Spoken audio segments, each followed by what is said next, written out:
Hello student, today we discuss the reference model and topic is OSI reference model and TCP IP reference model.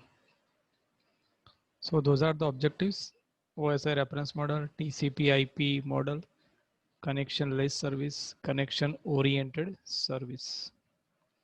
So first of all, we discuss the OSI reference model.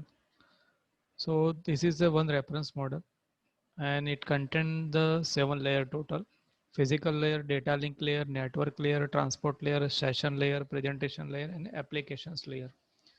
So first question is what?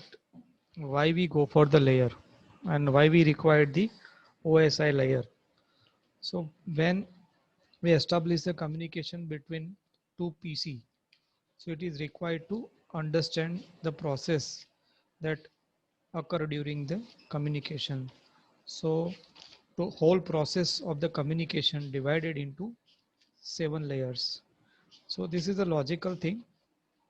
Logical layer is there, and all the activity given some particular name. So and that research by ISO, Indian Standard Organization. So in 1970, the Open System Interconnection reference model was created by the International Organization for Standardization, ISO reference model is used to understand the computer communication process and to know what type of function need to be accomplished on each layer. The OSI model is 7 layer architecture and it defines 7 layer or level in complete communication system. And a reference model is a conceptual blueprint of how communication should taken place. It addresses all the process required for effective communication and divide this process into logical grouping that is called layer.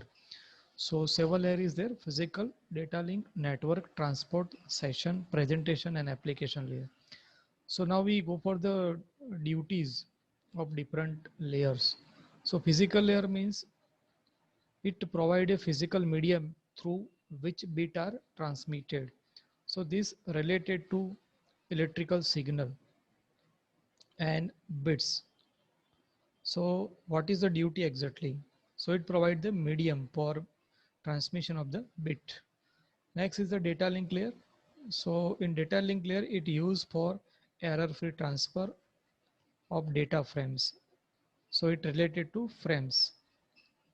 Network layer, it is responsible for moving the packet from source to destination. Transport layer, it provides the reliable message delivery from process to process. Session layer, it is used to establish the manage and terminate the session. Presentation layer, it is responsible for translation, compression, and encryptions. And final layer, application layer, this layer provides the service to the user. It is very near to user. So this is a summary of the function of each layer. Now we see the detail of the each layer functionality. So first is the physical layer. So what is the duty? So first is the LAN configuration. It will define the way how two or more devices can be connected physically. Second duty is the data transmission. It defines the transmission mode, whether it is simplex, half duplex or full duplex mode between two devices on the network. Topology, it defines the way how network devices are arranged. And signals, it determines the type of signal used for transmitting the information. So this is the duties of physical layer. Now second, data link layer. First duty is of framing. The data link layer translates the physical raw bit stream into packet known as a frame. The data link layer adds the header and trailer to the frame. The header which is added the frame contain the hardware destination and source address. Physical addressing, the data link layer add the header to the frame that contain the destination address. The frame is transmitted to the destination address mentioned in the header. So data link layer are responsible for the physical address. So physical address means it is a MAC address and it contains the 48 bits, and this address defined by the company, manufacturer company. Third, responsibility flow control. Flow control is the main functionality of the data link layer. It is a technique through which the constant data rate maintained on both sides that no data get corrupted. It ensures that the transmitting station such as serve with higher processing speed does not exceed the receiving station with lower processing speed.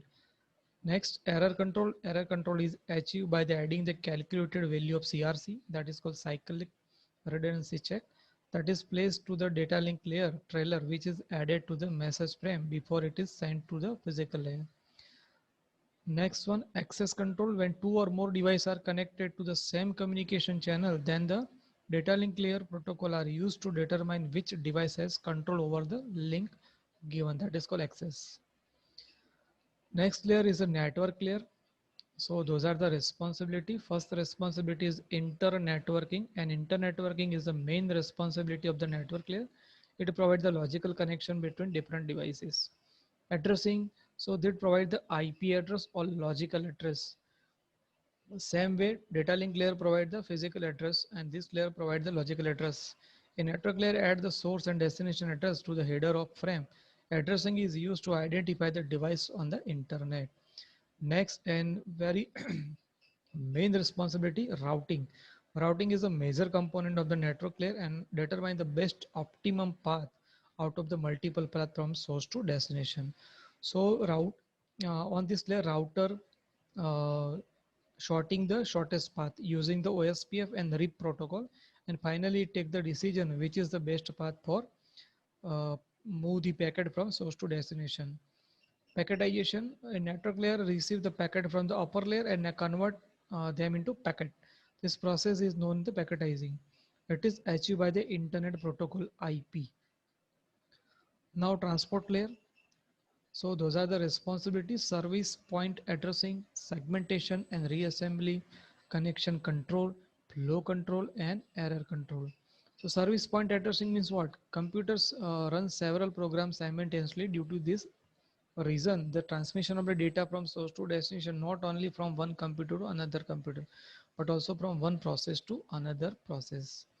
Segmentation and reassembly means when the transport layer receives the message from the upper layer, it divides the message into multiple segments, and each segment is assigned with sequence number that uniquely identify each segment. That is called segmentation.